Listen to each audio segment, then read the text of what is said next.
lagi dengan Ibu. Kali ini kita akan membahas materi mengenai menguatkan kerukunan melalui toleransi dan memelihara kehidupan manusia. Sebelumnya, anak-anak semua yang mengetahui nggak apa itu toleransi?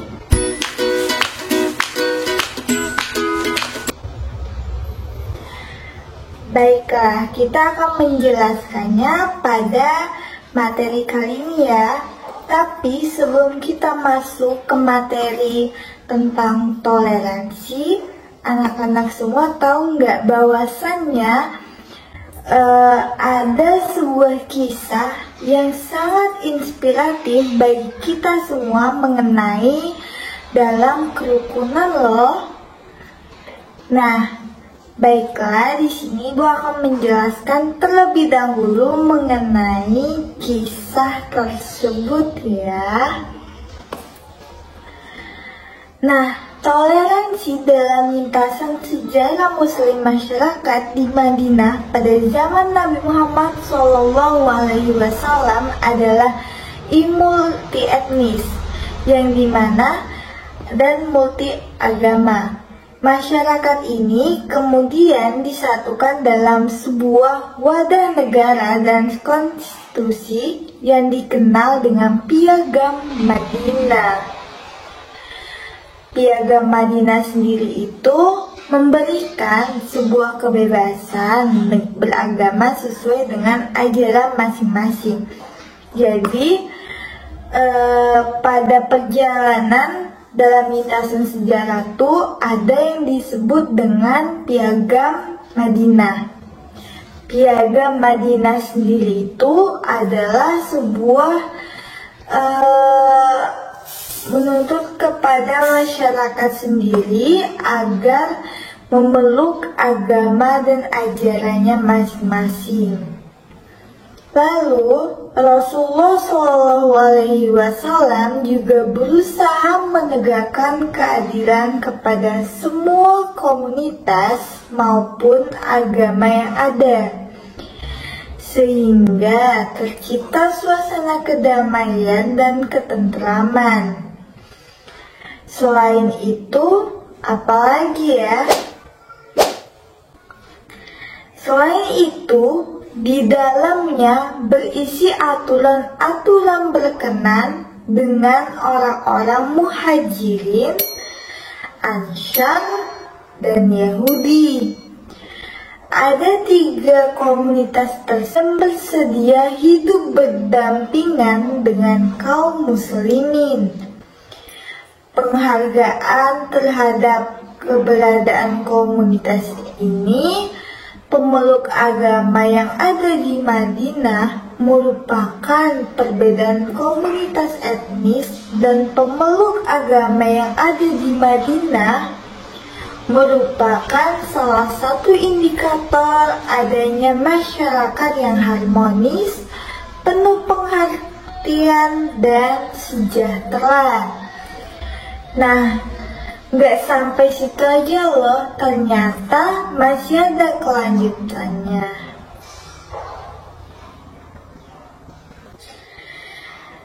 Nah, kelanjutannya ini yaitu melihat kenyataan ini, Umar bin Khattab menegur dan meminta Abu Bakar As-Siddiq mengambil sebagian kecil dari harta yang tersimpan di Al-Mal. Jadi itu Abu Bakar As-Siddiq ini kan miskin. Jadi Umar bin Khattab ini memberikan sebuah kekayaan lah sedikit, karena di dalam Abu Bakar As-Siddiq ini juga mempunyai hak dalam kekayaan tersebut. Tetapi di sini Abu Bakar As-Siddiq menolaknya, dan dia berkata bahwasanya Dia sangat tersiksa apabila melihat umat dan masyarakat yang berada di bawah kepemimpinannya ini tak mau memiliki beban dosa yang begitu besar nanti. Wah, sungguh mulia ya anak-anak semua. Nah, lanjut kita ke materi selanjutnya, yaitu mengenai tentang toleransi. Nah, dari toleransi ini mempunyai pengertian yang sangat luas. Tetapi di sini Ibu akan mengambil beberapa poin-poin yang penting saja dan tentunya mudah dipahami ya dengan teman-teman. Lalu di sini pengertian toleransi sendiri itu apa ya? Toleransi sudah ada dalam Al-Quran, diajarkan. Suatu ketika didatangilah Muhammad. Begini Muhammad, hari ini saya sembah Tuhanmu, besok kau lagi sembah Tuhanku. Apa Nabi yang jawab? Tidak.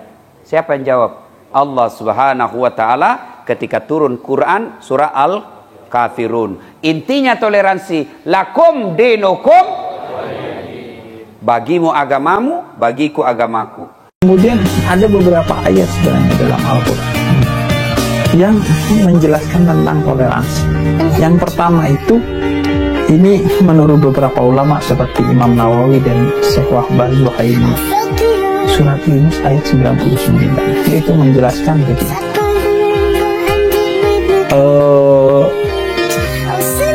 Kalau Tuhan mau, Tuhan bisa loh bikin semua kita beriman. Ya. Dia maha kuasa.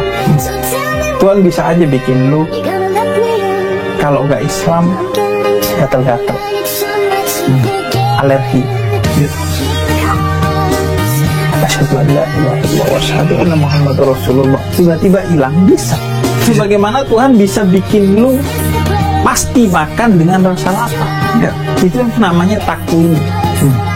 Sesuatu yang sifatnya memaksa. Jangan pernah menuhankan selain siapa? Ingat, kita menghormati keyakinan orang lain. Dan toleransi tertinggi dalam menghormati itu adalah tidak mencampuri ketuhanan di luar apa yang kita yakini. Nah, pengertian toleransi ini sendiri dalam Kamus Besar Bahasa Indonesia yang artinya sifat toleran atau batas ukur untuk penambahan atau pengurangan yang masih diperbolehkan. Jadi, sifat toleran ini maksudnya bersifat atau bersikap menenggang seperti menghargai, memberikan, ataupun membolehkan. Pendirian sendiri yaitu seperti pendapat, pandangan, kepercayaan, kebiasaan, kelakuan, dan sebagainya. Lalu yang berbeda sendiri apa? Yang berbeda sendiri yaitu bertentangan dengan pendirian sendiri. Atau sedangkan dalam bahasa Inggris disebut dengan kata toleransi, yang berarti toleransi adalah kesabaran dan kelapangan dada. Nah, pengertian toleransi sendiri ini juga banyak arti luas lagi dengan pengertian toleransi sendiri, yaitu dalam bahasa Arab sendiri toleransi ini sebagaimana dalam Mujamakiyah Al-Lughah disebut dengan istilah ta'amuh, atau kata ta'amuh ini adalah bentukan dari kata samaha yang secara bahasa berarti lembut dan mudah. Nah, kata toleransi sendiri ini juga mempunyai arti yang sangat banyak dengan para petinggi besar. Nah, apa sih dari maksud mereka itu kata toleransi? Yuk lanjut slide berikutnya.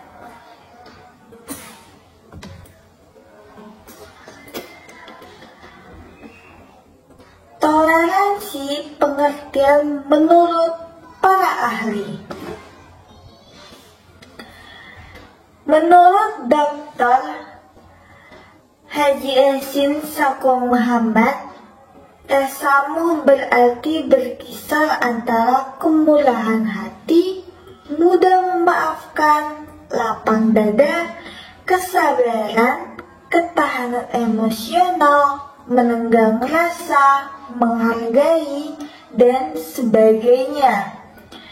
Selain tasamuh, toleransi dalam bahasa Arab disebut juga dengan kata al-samhah, yang mana menurut Ibnu Mamzul dalam lisan al-Arab, samha berarti tidak menyusahkan dan tidak memberatkan. Jadi anak-anak perlu tahu nih bahwasannya toleransi ini menurut dari Ibnu Mamzul mengatakan bahwasanya tidak menyusahkan dan tidak memberatkan. Jadi kalian kalau ingin menghargai seseorang itu sama aja kalian lapang dada dan tidak memberatkan hati diri sekalian sendiri. Berdasarkan hal tersebut juga sama-sama dengan moderat, yakni berada di pertengahan, tidak condong pada salah satu sisi.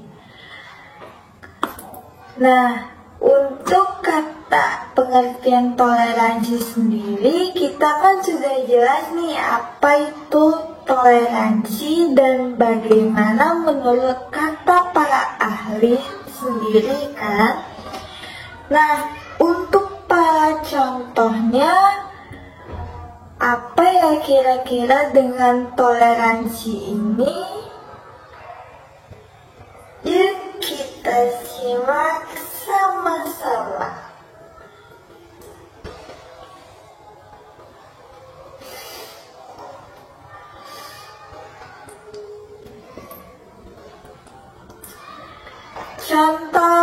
Contoh sikap toleransi. Untuk memantapkan pemahaman bahwa Islam mengajarkan tentang toleransi, silahkan kalian perhatikan contoh sikap toleransi yang dilakukan Nabi Muhammad SAW dan ulama-ulama di Indonesia. Nah, sebelumnya kan pas Nabi Muhammad SAW ada, kita kan belum lahir nih. Nah, kita harus tahu, tetapi kita harus mengetahui bagaimana sikap-sikap toleransi yang diajarkan oleh Nabi Muhammad SAW dan para ulamanya saat itu. Nah, jadi pada saat itu mereka bilang bahasanya toleransi ini dibagi menjadi dua, yakni ada toleransi internal dan toleransi eksternal. Anak-anak semua sudah pada tahu dong tentang kata internal maupun eksternal. internal sendiri berarti dari dalam diri sendiri, sedangkan eksternal berarti dari luar. Oke, bagus. Nah, untuk contoh dari nabi-nabinya sendiri tentang toleransi, kita kan belum tahu nih. Jadi kita lihat dulu bagaimana sih sikap mereka.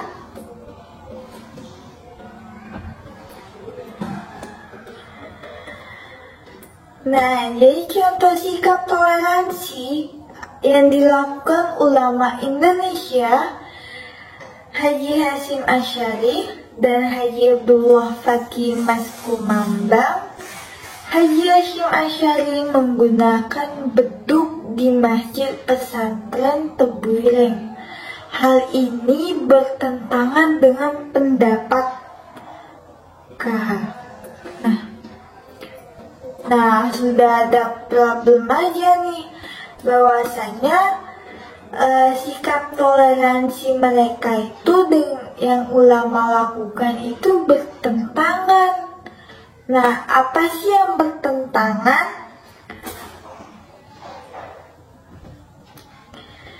Jadi alasannya mengapa bertentangan, Abdullah Fakih Kumambang yang tidak menggunakan beduk di masjid pondoknya, namun menggunakan kentongan.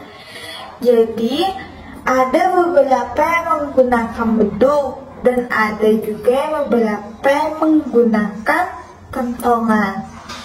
Jadi saat Kiai Hasyim berkunjung menggunakan kentong. Jadi saat Kiai Hasyim berkunjung ke Kiai Kumambang, Kiai Fakih ini berbeda pendapat dengan Kiai Hasyim. Justru memerintahkan kepada pengurus musola dan masjid di sekitar Kumambang untuk segera mengganti kentongan ini dengan beduk. Jadi bahwasannya tadi itu Kiai Fakih ini berbeda pendapat dengan Kiai Hasyim. Jadi mereka menyuruh untuk mengganti kentongan tadi dengan beduk.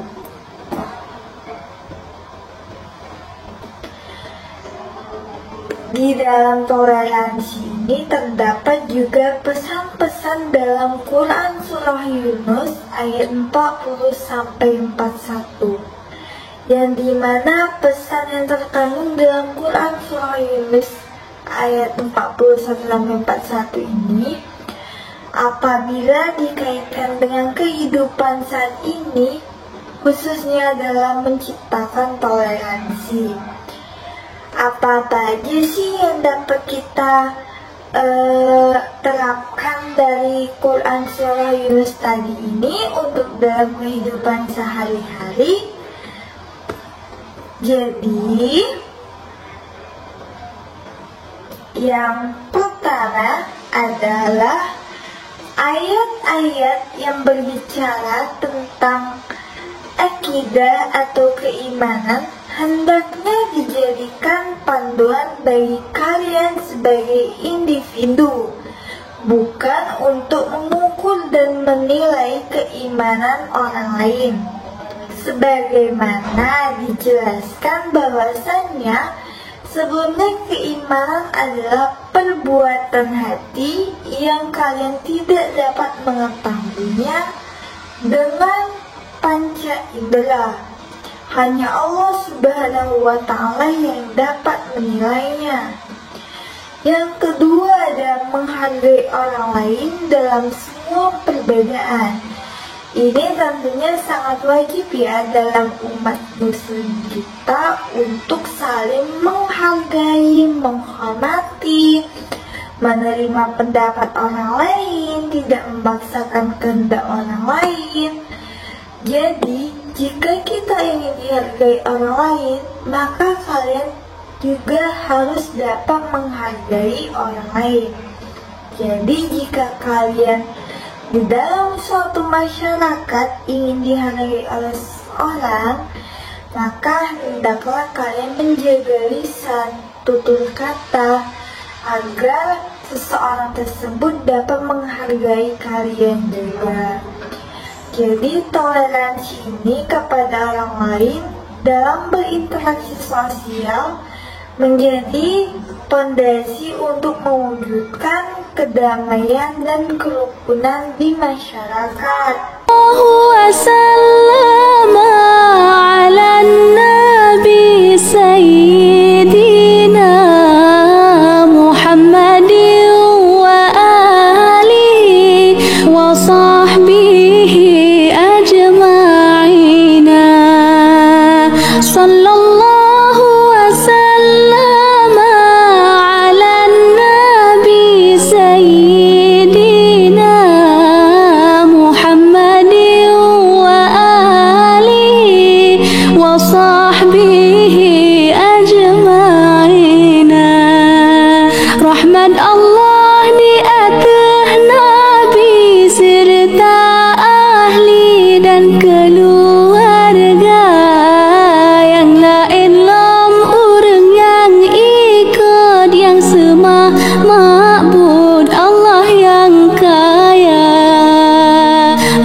Jadi kesimpulannya adalah kita sebagai umat muslim harus bisa menghargai dan menghormati antar sesama agama yang berbeda. Meskipun kita di dalam lingkungan masyarakat kita tentunya nih anak-anak semua mempunyai teman-teman yang berbeda agama, suku, ras, budaya, maupun dari tempat tinggal mereka. Jadi anak-anak semua tuh harus bisa menghargai teman-teman kalian dan pastinya harus bisa ikut dalam agama mereka. Jadi jangan memaksakan kehendak mereka. Maksudnya ikut dalam agama mereka itu apa? Jadi misalnya anak-anak semua mempunyai teman yang sedang merayakan hari keagamaannya. Setidaknya kita bisa ikut membantu maupun ringan tangan kepada mereka dan tidak menolak acara mereka secara mentah-mentah. Lalu yang kedua adalah jika teman kalian sedang beribadah di dalam suatu tempat, hendaklah kalian menghargai mereka dalam agamanya. Jadi jangan mengganggunya. Jika ada urusan mendadak, tunggulah sebentar untuk mereka menyelesaikan terlebih dahulu. Nah, mungkin itu saja yang dapat kita ambil dari materi kali ini. Semoga materi ini bermanfaat bagi anak-anak semua dan tentunya kita mampu bertoleransi dan menghargai perbedaan itu dimanapun dan kapanpun itu. Baik, Ibu di sini dari materi kali ini, dan kita akan bertemu materi selanjutnya di minggu depan. Dadah, assalamualaikum warahmatullahi wabarakatuh.